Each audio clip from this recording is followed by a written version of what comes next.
다 함께 신앙 고백하심으로 예배 시작합니다.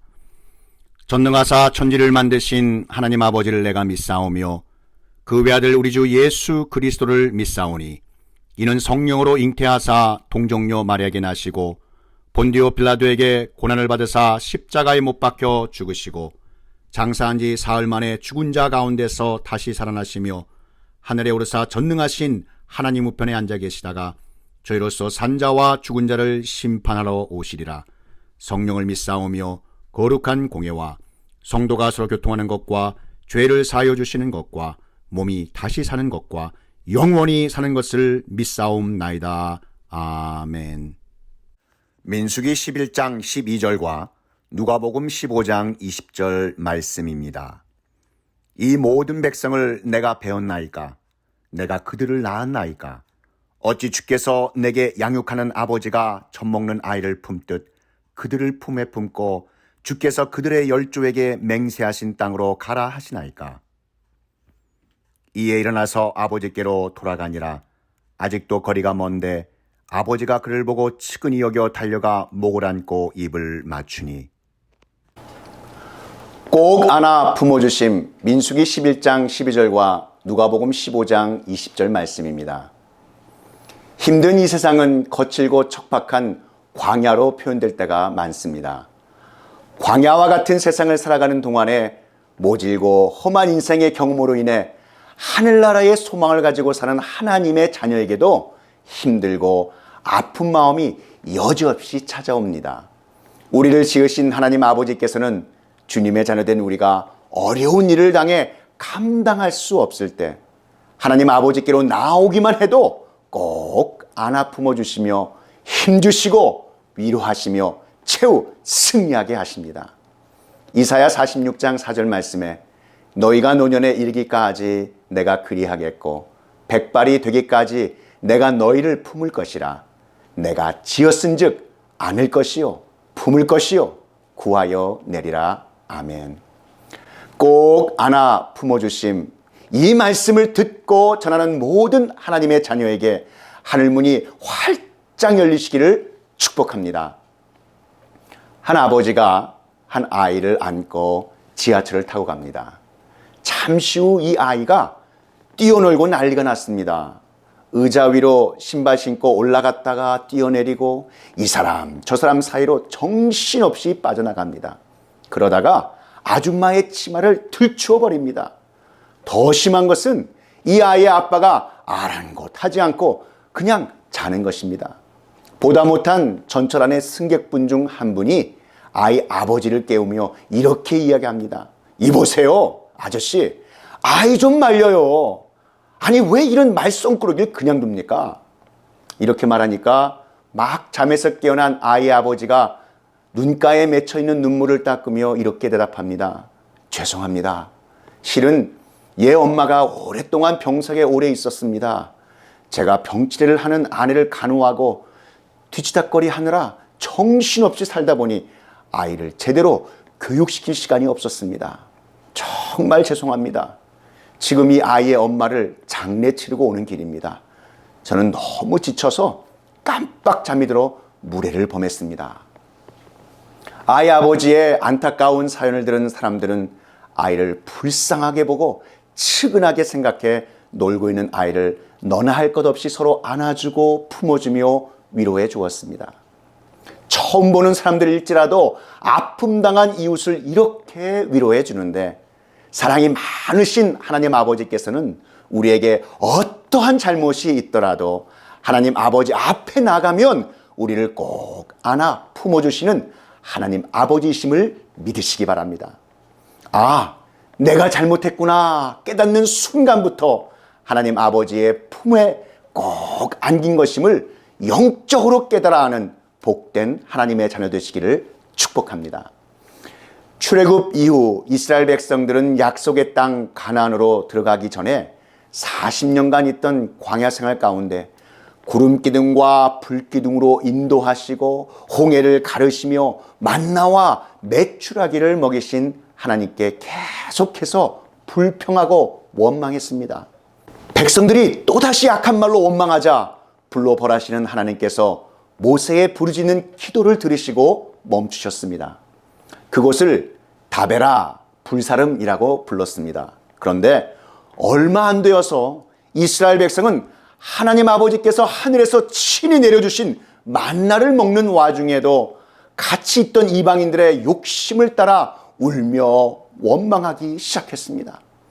이스라엘 백성들은 애굽에서 종살이 할 때 먹던 음식을 생각하며 음식 투정하고 울며 원망하는 것이었습니다. 모세가 이 원망 소리를 듣고 나서 끊임없이 원망과 불평을 하는 이스라엘 백성을 보고 심히 실망하여 하나님 아버지께 더 이상 그들을 인도할 수 없다고 하소연하는 기도의 장면이 오늘 첫 본문입니다. 영적 훈련을 잘 받고 준비시켜 세운 훌륭한 하나님의 일꾼이지만 인간의 연약함을 가진 모세의 모습을 여실히 보게 됩니다. 그렇다면 이 말씀을 통해 하나님 아버지께서 우리에게 주시고자 하시는 영적 교훈은 무엇일까요? 하나님은 인간적인 연약함을 드러내고 있는 모세에게 하나님 아버지께서 주님의 백성을 꼭 안아 품으셨듯이 끝까지 포기하지 말고 그들을 품에 품고 약속의 땅을 향해 가라고 말씀하신 것입니다. 민수기 11장 12절 말씀에 보시면 젖먹는 아이를 품듯 그들을 품에 품고 주께서 그들의 열조에게 맹세하신 땅으로 가라 하시나이까. 여기서 품다, 이 나사는 하나님 말씀 속에서 삶으로 깨달아 배운다라는 말입니다. 좀 더 영적으로 보면 하나님께서 모세를 택하셔서 그를 하나님의 일꾼으로 사용하시려고 주님의 말씀으로 영적인 훈련을 시키셨습니다. 그 영적인 훈련의 삶 과정 속에서 깨닫게 된 하나님 말씀을 가지고 하나님 아버지께서 주님의 백성을 꼭 안아 품으셨듯이 어린아이 같은 이스라엘 백성을 품고 나가라는 것입니다. 민수기 1장 31절 말씀을 보시면 광야에서도 너희가 당하였거니와 사람이 자기의 아들을 안는 것 같이 너희 하나님 여호와께서 너희가 걸어온 길에서 너희를 안으사 이곳까지 이르게 하셨느니라. 이 모습이 바로 우리 하나님 아버지의 참된 모습이십니다. 모세는 이스라엘 백성에게 있어 하나님의 대리자와 같은 존재였습니다. 모세는 차츰 주님의 연약한 자녀를 꼭 안아 품어주시는 하나님 아버지의 마음을 영적으로 깨달아 알게 됩니다. 모세가 하나님의 심정을 헤아릴 수 있게 된 마음의 계기가 바로 이스라엘 백성들의 이러한 모습을 통해서입니다. 신앙생활을 열심히 하면서 가장 힘든 일 중에 하나가 주님의 일 하다가 받는 상처일 것입니다. 무심코 던진 불평의 말 한마디가 큰 상처로 남고 생각지도 않은 오해로 아주 힘든 경우도 있습니다. 모세에게 이스라엘 백성들이 반복하여 불평과 원망으로 힘들게 한 것처럼 주님의 일을 하는 리더들에게도 이와 같이 힘든 일들이 종종 일어납니다. 그러나 선한 일 하다 어려운 일 만나도 말씀에 의지하여 기도로 승리하시기 바랍니다. 하나님께서 독수리 날개같이 주님의 강하신 팔로 모세와 이스라엘 백성을 꼭 품어 안으시고 인도하신 것처럼 주님의 일하는 리더들과 주님의 자녀들은 주님의 강하신 팔로 꼭 품어 안아 인도하실 것을 믿는 복된 일꾼이 되시기를 축복합니다. 출애굽기 19장 4절 말씀에 내가 애굽 사람에게 어떻게 행하였음과 내가 어떻게 독수리 날개로 너희를 인도하였음을 너희가 보았느니라. 아멘. 사람은 할 수 없지만 모든 것을 하실 수 있는 하나님 아버지께서는 우리의 진정한 위로자와 해결자가 될 수 있으십니다. 우리를 꼭 안으시고 품으셔서 위로해 주시고 메마른 광야와 같은 어려움을 해결해 줄 수 있는 분은 바로 오직 하나님 아버지 한 분뿐이심을 믿으시기 바랍니다. 우리를 지으신 하나님만이 우리의 상처난 마음을 치유하시며 그 어떠한 삶의 문제라도 분명히 해결해 주실 수 있는 유일하신 분이심을 믿으시기 바랍니다.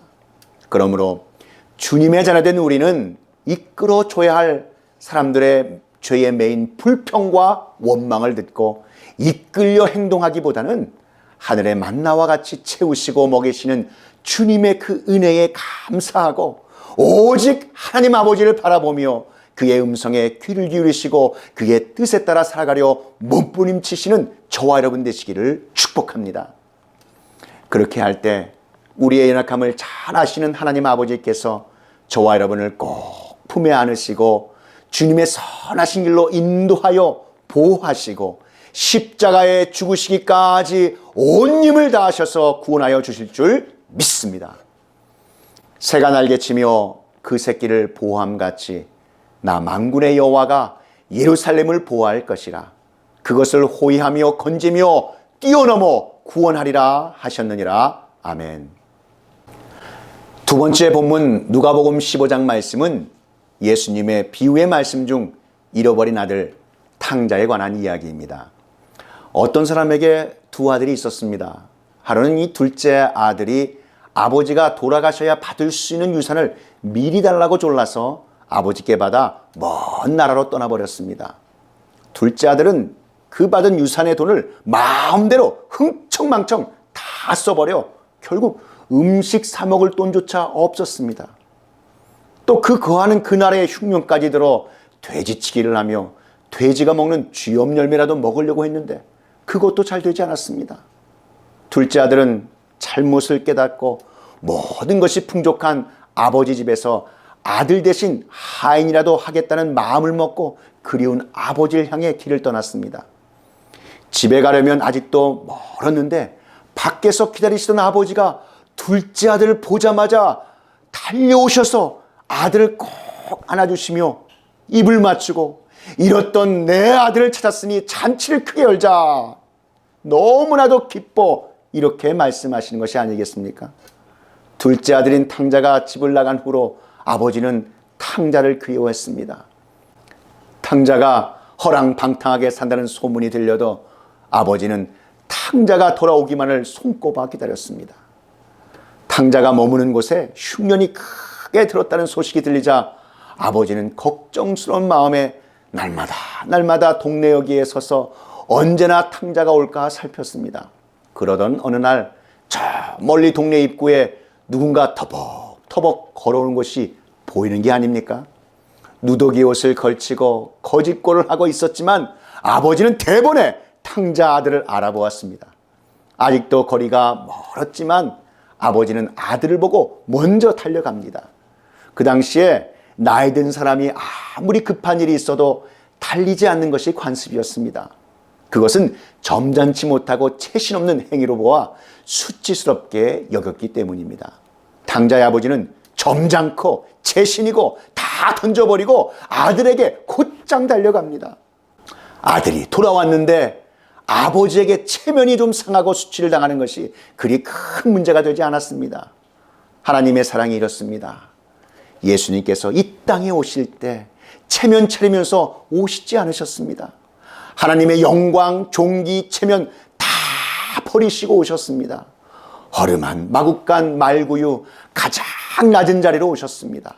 가장 죄 많고 비천한 인간을 사랑하셔서 예수님께서는 하늘에서 우리에게로 아직도 거리가 먼데 먼저 달려오셨습니다. 탕자에게로 달려간 아버지는 그의 목을 끌어안고 입을 맞춥니다. 죄인의 목을 끌어안고 입을 맞추는 것은 용서의 표시였습니다. 다 용서했다는 의미입니다. 탕자는 아직 아버지께 이 죄 고백도 하지 않았습니다. 그런데 아버지는 아버지께로 돌아오는 탕자를 보고 용서부터 합니다. 우리는 흔히 회개를 해야 그 다음에 하나님의 사랑이 오고 신앙생활에 열심을 내야 더 풍성한 사랑이 임할 거라고 생각합니다. 그러나 하나님 아버지의 사랑은 그렇지 않습니다. 하나님의 사랑은 무작정이고 무조건적이십니다. 우리의 회개보다 하나님의 사랑이 먼저인 것입니다. 탕자는 아버지께로 돌아갈 것을 결심할 때 누가복음 15장 17절 18절 말씀해 보시면 이에 스스로 돌이켜 이르되 내 아버지에게는 양식이 풍족한 품꾼이 얼마나 많은가. 나는 여기서 주려 죽는구나. 내가 일어나 아버지께 가서 이르기를 아버지 내가 하늘과 아버지께 죄를 지었사오니 라고 고백하는 이 고백의 장면이 나옵니다. 아직 아버지 집에 가기 전에 탕자 자신의 잘못을 깨닫고 아버지께 용서를 구하려는 결심을 하는 장면입니다. 탕자의 아버지는 사랑하는 아들을 늘 마음에 두며 이제나 돌아올까 처제나 돌아올까 노심초사하며 이미 용서하시고 탕자가 오기만을 기다리셨습니다. 이분이 우리 하나님 아버지십니다. 우리보다 먼저 달려와 꼭 끌어안으시고 넓은 사랑의 품에 품어주시는 우리 사랑의 하나님 아버지. 탕자 아들이 잘못을 고백합니다. 아버지, 내가 하늘과 아버지께 죄를 지었사오니 지금부터는 아버지의 아들이라 일컬음을 감당하지 못하겠나이다. 그리고 이제 품꾼의 하나로 써주소서라고 탕자가 마지막 말을 끝내기도 전에 아버지는 큰 소리로 하인들에게 외칩니다. 제일 좋은 옷을 내어다가 입히고 손에 가락지를 띄우고 발에 신을 신기라. 그리고 살진 송아지를 끌어다가 잡으라. 우리가 먹고 즐기자. 탕자 아들이 전혀 예상치 못한 일이 일어났습니다. 아니, 몽둥이를 들고 내쫓아도 시원찮을 판인데 잔치라니. 아버지는 탕자에게 제일 좋은 옷을 입히고 손에는 가락지를 끼워주고 신을 신겨주라고 말합니다. 또 살진 송아지를 잡아 잔치를 열었습니다. 그렇게 아버지는 탕자에게 해줄 수 있는 모든 것을 내놓았습니다. 특히 살진 소를 잡아 잔치를 열었는데 이것은 탕자만을 위한 잔치가 아니었습니다. 그 잔치는 잃었던 아들이 돌아와 아버지 품에 안겨 지금 가장 기쁘고 즐거운 사람이 바로 아버지임을 보여주는 것입니다. 아들이 돌아왔다는 사실에 누구보다도 기쁜 사람이 아버지였습니다. 그래서 무엇을 주어도 아깝지 않으신 것입니다. 아버지를 버리고 떠난 탕자였지만 한순간도 아버지에게 사랑하는 아들이 아니었던 적이 없었습니다. 내 아들은 죽었다가 다시 살아났으며 내가 잃었다가 다시 얻었노라. 아버지는 탕자를 향해 내 아들이라고 말합니다. 탕자는 아버지에게 너무나 큰 죄를 지어 감히 아버지의 아들이라 일컬음을 감당하지 못했지만 아버지에게 탕자는 언제나 내 아들이었던 것입니다. 탕자가 허랑방탕한 죄를 짓고 유산을 다 탕진하고 거지 몰골을 하고 돌아왔지만 아버지는 그 모습대로 사랑했습니다. 아버지에게 탕자는 단 한순간도 사랑하는 아들이 아니었던 적이 없었기 때문입니다. 우리 역시 단 한순간도 꼭 안아 품어주고 싶은 하나님의 자녀가 아니었던 적이 없었습니다. 사랑하는 성도 여러분, 하나님 아버지께서 주님의 자녀된 연약하고 죄투성인 우리를 꼭 품어 안으심이 가장 안전하고 온전한 것은 십자가의 죽음을 무릅쓰시고 주님의 강하신 팔로 꼭 안으시고 품어 구원해 주시기 때문입니다. 척박한 광야의 삶에서 받은 이 상처와 아픔이 있는 자녀, 죄에 매여 고통받는 자녀, 집 나간 탕자를 기다리시고 애타게 찾으시는, 그리고 먼저 달려오시는 사랑 많으신 하나님 품으로 돌아가십시다. 하나님 아버지는 그런 자녀들을 꼭 안으시고 품어주실 줄 믿고 하나님 아버지 앞으로 담대히 나아가는 귀하고 복된 하나님의 자녀들이 다 되시기를 우리 구주 예수 그리스도 이름으로 축원합니다. 다 함께 기도드리시겠습니다. 사랑이 많으신 하나님 아버지, 오늘 주신 말씀 감사드립니다. 척박한 이 세상의 광야의 삶에서 받은 상처와 그 아픔이 있는 자녀들에게, 또 죄에 매여 고통받는 자녀들에게 집 나간 탕자를 기다리시고 애타게 찾으시는, 그리고 먼저 달려오시는 사랑 많으신 하나님 품으로 돌아가는 귀하고 복된 하나님의 자녀들이 다 되게 하여 주시옵소서. 우리 구주 예수 그리스도의 이름으로 기도하옵나이다. 지금은 우리 구주 예수 그리스도의 구속의 은혜와 한이 없으신 하나님 아버지의 그 크신 사랑하심과 성령 하나님의 감화 감동 위로교통 충만케 하심이 꼭 안아 품어주심 이 진리의 말씀이 선포되는 곳곳마다 이제로부터 영원히 함께 있을지어다.